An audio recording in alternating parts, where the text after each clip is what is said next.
2:33 a.m. Caribbean Sea. At Naval Station Guantanamo Bay, Cuba, the Signals Intelligence Facility maintained by the National Security Agency had been tracking an unusual pattern of emissions from the Lourdes Electronic Intelligence Complex for 11 weeks. The Lourdes facility, a Russian-era installation 24 kilometers southwest of Havana that had been partially reactivated in 2019 under what public reporting described as a joint Russian-Cuban technical cooperation agreement, had been the subject of continuous monitoring since its reactivation. What the NSA's monitoring had been tracking for the preceding 11 weeks was not Russian signals. The emissions profile at Lourdes had changed. The frequency bands, the antenna orientation patterns, the burst transmission characteristics, all had shifted from the Russian collection architecture that the NSA had cataloged over decades to a profile consistent with PLA Strategic Support Force collection systems. China had not announced a facility at Lourdes. China had not announced any facility in Cuba. The Lourdes facility had not been publicly identified as the subject of any bilateral agreement between Beijing and Havana. What the NSA's signals analysis had produced was a classified assessment, distributed at the highest handling levels that assessed with 87% confidence that PLA Strategic Support Force personnel were operating collection systems at Lourdes that were capable of monitoring acoustic signatures in the Western Atlantic at ranges extending to approximately 2,200 kilometers from the Cuban coast. 2,200 kilometers from Havana reached the waters off the coast of Virginia, North Carolina, and South Carolina, the approach corridor for the Kings Bay and Norfolk submarine bases. The trajectory of an Ohio-class SSBN departing Kings Bay on a deterrence patrol passed through the 2,200-kilometer collection radius, approximately 4 hours after clearing the port. The specific acoustic signatures that the PLA's collection systems were optimized to detect, based on the antenna configurations and processing equipment the NSA had been able to partially characterize, were consistent with submarine detection rather than surface vessel or airborne collection. The assessment's implications were precise and uncomfortable. China had established an acoustic intelligence capability in Cuba that covered the Atlantic approach corridor of America's nuclear deterrent. The 34-day policy deliberation gap was not unusual by the standards of interagency national security policy processes. What was unusual was that the gap had been filled with identifiable activity.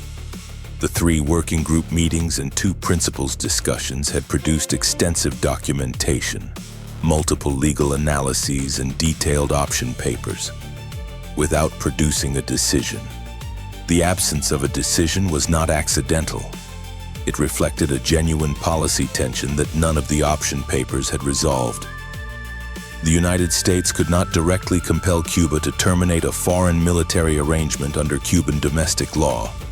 The United States could impose costs on Cuba, but Cuba had been under comprehensive U.S. sanctions since 1962 and had demonstrated 62 years of tolerance for costs.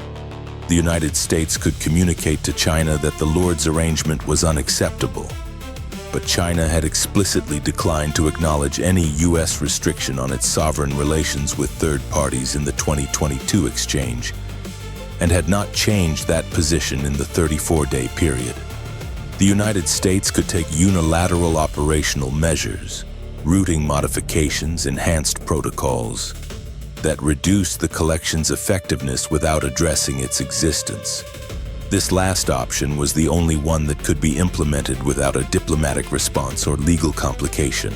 It was also the least strategically satisfying option because it accepted the collection's existence as a permanent feature rather than addressing it as a reversible decision. The assessment had been distributed 34 days before 2:33 a.m. It had generated 3 interagency working group meetings, 2 principals committee discussions, and 0 policy decisions.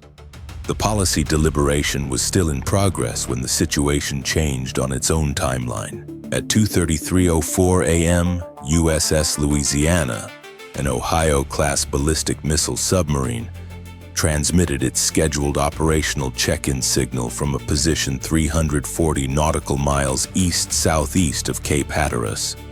The signal was routine, encrypted and transmitted on frequencies that the nuclear submarine force had used for decades. It was received by the Naval Submarine Communications Antenna at Cutler, Maine, logged as routine, and acknowledged. It was also received, a fact that the NSA's collection at Guantanamo confirmed within 17 minutes. At the Lourdes facility, where the PLA collection system's passive acoustic monitoring had registered the USS Louisiana's acoustic signature from its departure transit 6 hours and 44 minutes earlier. The signal correlation was not ambiguous. The PLA collection system had been tracking USS Louisiana since it cleared the Kings Bay approach corridor. The submarine's operational check-in had provided the signal environment against which the passive acoustic track could be confirmed and calibrated. The 17-minute window between the check-in transmission and the NSA's confirmation that Lourdes had received it was the operational notification that converted the 34-day policy deliberation into an operational emergency. The NSA assessment had been a theoretical capability. The 17-minute confirmation was an operational employment. The SUBPAC commander was notified at 2:52 a.m. The CNO duty officer was notified simultaneously. The NSC duty officer received the alert at 2:54 a.m. The message that propagated through the alert cascade was not ambiguous. A Chinese acoustic intelligence facility in Cuba had demonstrated operational tracking of an Ohio-class SSBN on deterrence patrol. The 34-day window in which this capability had been assessed as probable but not confirmed had closed. The immediate operational decision was USS Louisiana. A submarine whose acoustic signature had been collected by an adversary's intelligence system was a submarine whose deterrence patrol security had been compromised to a degree that required command-level assessment. The compromise was not catastrophic. The PLA collection system knew the submarine was in the Atlantic and had a rough acoustic track, not its precise position or course. The submarine retained its mission capability. But the security of the deterrence patrol had been degraded in a way that the nuclear enterprise's operational standards defined as requiring command attention. At 3:04 a.m., SUBPAC transmitted a classified operational directive to USS Louisiana.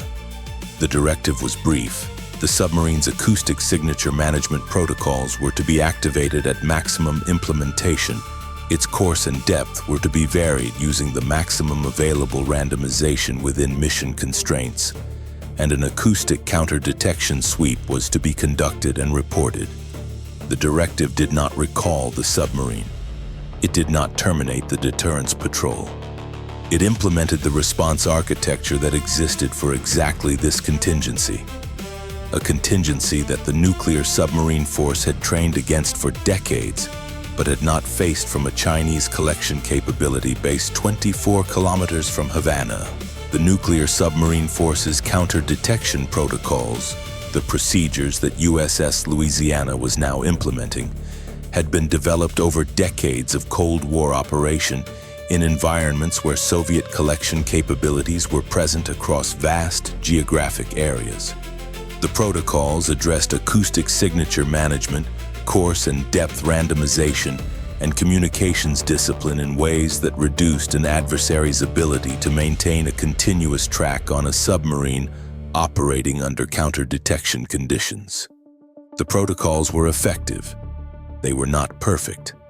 An adversary collection system that had obtained an initial acoustic fingerprint of a specific submarine could maintain intermittent tracking through the counter-detection protocols at a degraded probability that was still non-zero. The counter-detection protocols reduced the collection probability. They did not eliminate it. The classified doctrine that governed the nuclear deterrence patrol acknowledged this reality explicitly. The purpose of counter-detection protocols was to degrade collection to below operationally significant thresholds, not to achieve zero probability collection. The threshold assessment, what constituted operationally significant degradation, was itself a classified judgment that the nuclear enterprise updated as adversary collection capabilities evolved. The Lourdes facility's confirmation had just provided a data point that would require the threshold assessment to be updated. The second operational decision involved USS Hartford, a fast attack submarine operating in the Western Atlantic that had been assigned to an anti-submarine warfare exercise in the waters north of Cuba. Hartford was 180 nautical miles from the Lourdes facility's acoustic collection footprint. At 3:08 a.m., SUBPAC redirected Hartford from its exercise assignment to a surveillance transit designed to collect acoustic and signals intelligence on the Lourdes facility's operational activity. The collection would augment the NSA's signals analysis with direct acoustic environmental data from a submarine operating within the collection geometry of the Chinese system. The policy question was operating on a parallel timeline that was moving considerably slower than the operational decisions. The Cuban government had a legal framework that governed foreign military activities on Cuban territory, a framework that defined the terms under which foreign nations could operate facilities. Whether the Chinese activity at Lourdes was consistent with that framework was a question that the State Department's legal counsel had begun analyzing 34 days earlier and had not resolved. The Monroe Doctrine, the 1823 declaration that the Western Hemisphere was off-limits to European colonial expansion, had never been formally applied to Chinese activity in Cuba and had no standing in international law that constrained China's bilateral arrangements with a sovereign state. Cuba had not been consulted in any of the 34 days of policy deliberation. Cuba was the sovereign territory. The Chinese facility was operating under Cuban authorization. The United States had no legal mechanism for directly compelling Cuba to terminate the arrangement. The NSC's 3:15 a.m. emergency discussion identified three parallel tracks. Track 1. Direct communication to Beijing through the established diplomatic channel, formally objecting to the Lourdes acoustic intelligence capability and demanding its termination as inconsistent with the principles governing military activities in the Western Hemisphere. Track 2. Communication to Havana, presenting the NSA assessment to the Cuban government and formally requesting Cuba to terminate the PLA facility's operations, framed as a matter of U.S. national security and regional stability. Track 3. Operational, the redirection of Hartford and the implementation of Louisiana's counter-detection protocols, plus an accelerated review of whether the Kings Bay departure corridor should be modified to reduce its exposure to the Lourdes collection footprint. The Beijing communication was transmitted at 3:44 a.m. It was direct. The United States had confirmed operational PLA acoustic intelligence collection from the Lourdes facility targeting U.S. nuclear submarine operations, and the United States demanded the immediate cessation of all PLA military activities in Cuba, inconsistent with the bilateral commitment that had been exchanged in 2022 regarding Chinese military activities in the Western Hemisphere. The 2022 commitment, disclosed in a State Department background briefing but never published in treaty form, had been communicated to Beijing following a classified U.S. assessment of Chinese military facility reconnaissance in Cuba, and had consisted of a U.S. statement that it regarded Chinese military basing in Cuba as a red line, accompanied by China's non-response that had been characterized by the State Department as tacit acceptance. China's response to the 3:44 a.m. communication arrived at 5:17 a.m., 1 hour and 33 minutes later.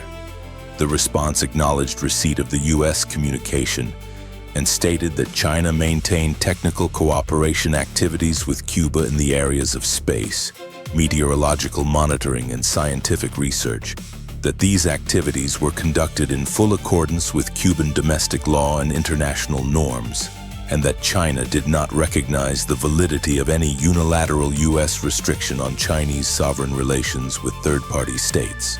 The non-acknowledgement of the acoustic collection activity was precise and deliberate. China had not said the collection was not occurring. China had not said the collection was occurring. China had described its Cuba activities in categories: space, meteorological, scientific, that were technically adjacent to signals intelligence without being technically identical. The Havana communication was transmitted at 4:02 a.m. through the U.S. interest section. The Cuban government's response was received at 6:44 a.m., a 2-hour 42-minute response timeline that was itself significant because the Cuban government was generally not a 2-hour responder to U.S. diplomatic communications.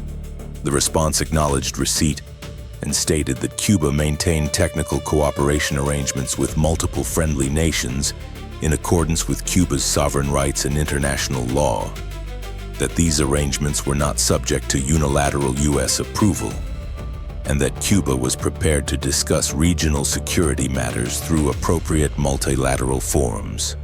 The response used the word sovereign 4 times in 11 sentences. The parallel signals intelligence picture that the NSA's Guantanamo facility had been building throughout the night added a dimension to the diplomatic responses that the NSC meeting would have to incorporate. The Lourdes facility's activity pattern during the operational period had not been consistent with a passive collection system simply recording the acoustic environment. Between 3:20 and 3:45 a.m., the same period during which the U.S. diplomatic communications were being prepared and transmitted, the Lourdes facility had registered an increase in processing activity consistent with real-time analysis rather than archival collection. The facility was not simply recording USS Louisiana's acoustic signature. It was analyzing it in real time, presumably correlating it against the library of signatures that it had been building for 11 weeks. The real-time analysis pattern meant that somewhere in the PLA Strategic Support Forces architecture, an analyst had been working USS Louisiana's signature during the same hours that SUBPAC was managing the response. The submarine and its adversary collection system had been simultaneously active on the same operational timeline, separated by 2,200 kilometers of Atlantic Ocean, and a precise awareness on both sides that the other was present. The 6:44 a.m. response from Havana was received at the NSC at 6:52 a.m., 4 hours and 19 minutes into the operational response period. The operational situation at that point was as follows. USS Louisiana was proceeding on deterrence patrol with enhanced counter-detection protocols active. USS Hartford was approaching the acoustic collection footprint of the Lourdes facility on its surveillance transit. The PLA acoustic collection system at Lourdes had continued operating throughout the night. The NSA's monitoring at Guantanamo had tracked its activity continuously. The Beijing communication had been met with a non-response that acknowledged nothing and conceded nothing. The Havana communication had been met with a sovereignty assertion that acknowledged nothing and conceded nothing. The Track 3 operational decisions were producing the most immediate and actionable results. Hartford's surveillance transit, completed between 4:30 and 6 a.m., had produced acoustic and signals intelligence that allowed the NSA to significantly refine its characterization of the Lourdes facility's collection capabilities. The refined assessment, transmitted to SUBPAC and to the Nuclear Submarine Operations Center at 7:14 a.m., confirmed the collection range, identified 2 specific frequency bands in which the system had demonstrated acoustic discrimination capability consistent with Ohio-class signatures, and identified a gap in the collection geometry corresponding to a bathymetric feature south of the Bahamas that attenuated the Lourdes system's effectiveness by approximately 40%. The gap was operationally significant. A Kings Bay departure routing that transited through the Bahamas' bathymetric feature before entering the deeper Atlantic would reduce the Lourdes facility's probability of acoustic acquisition by approximately 40% compared to the standard departure corridor. The routing change would add approximately 4 hours to the departure transit. 4 hours was an acceptable operational cost for a 40% reduction in an adversary intelligence collection system's effectiveness against the nation's nuclear deterrent. The routing modification was approved by SUBPAC at 7:44 a.m. and implemented immediately. The next Ohio-class departure from Kings Bay, scheduled for 14 days hence, would use the modified routing. The existing patrols, including USS Louisiana, would continue with enhanced counter-detection protocols rather than recall. The compromise of USS Louisiana's signature had been assessed as manageable. The deterrence mission would continue. At 8 a.m., the NSC principals convened for a full meeting. The morning's operational decisions had addressed the immediate tactical situation. The strategic question: what to do about a Chinese acoustic intelligence facility in Cuba that had demonstrated operational capability against U.S. nuclear deterrence operations, remained unanswered in any durable sense.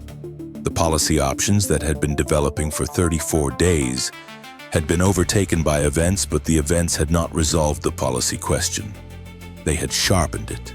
Time from NSA confirmation of Lourdes acoustic collection of USS Louisiana to SUBPAC notification, 19 minutes.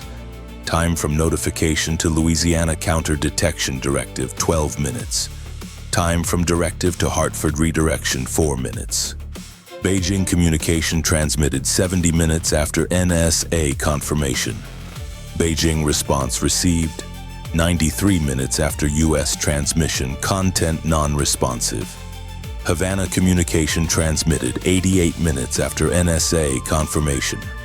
Havana response received 162 minutes after U.S. transmission, content non-responsive. Hartford surveillance transit completed, 90-minute operation, produced significant intelligence refinement. Kings Bay departure routing modification approved, 4 hours, 41 minutes after NSA confirmation. USS Louisiana Deterrence Patrol, continuing with enhanced protocols. Lourdes PLA collection system, active throughout operational period. Net strategic position at 8 a.m. Chinese acoustic intelligence capability in Cuba confirmed, operational continuing. U.S. countermeasures, implemented and effective at margins. Policy resolution, pending. The 34-day policy deliberation had produced no decision. The operational reality had produced 4 decisions in 4 hours. The decisions had been the right ones for the operational situation. None of them had changed the strategic fact: a Chinese military intelligence facility was operating in Cuba, had demonstrated that it could track America's nuclear deterrent, and was continuing to operate while the diplomatic responses it had generated were being acknowledged in 3 words: or not at all. The 1962 Cuban Missile Crisis had been resolved in 13 days. The 2020s version of the Cuba problem had been building for 11 weeks and had been operationally confirmed at 2:52 a.m. on a Tuesday morning, generating a 340-word U.S. communication that received a 3-word non-response and a 2-hour, 42-minute sovereignty assertion. The bathymetric feature south of the Bahamas that the Hartford surveillance had identified as a collection gap in the Lourdes system had one characteristic that made it operationally useful and strategically limited simultaneously. It was a fixed geographic feature. The PLA collection architecture could be updated, the facility's processing capability could be enhanced, and the collection gap could be reduced or eliminated through system improvement over a timeline that the intelligence community would assess but could not prevent. The routing modification that SUBPAC had implemented was effective against the system's current capabilities. It was not effective against the system's potential capabilities in 12 or 24 months. The routing modification was a tactical adaptation. The strategic problem, a permanent Chinese acoustic intelligence presence in Cuba covering the Atlantic approach corridor of the U.S. nuclear deterrent, had not been addressed. The routing modification had acknowledged its existence and worked around it. Acknowledging and working around was a posture, not a resolution. The 8 a.m. principals meeting was being convened to determine whether the posture was acceptable as a durable strategic condition or whether it required a response at a level that the preceding 4 hours of operational management had not produced. The USS Louisiana completed its deterrence patrol 71 days later and returned to Kings Bay on the modified routing corridor. Its mission had not been compromised. The Lourdes facility was still operating,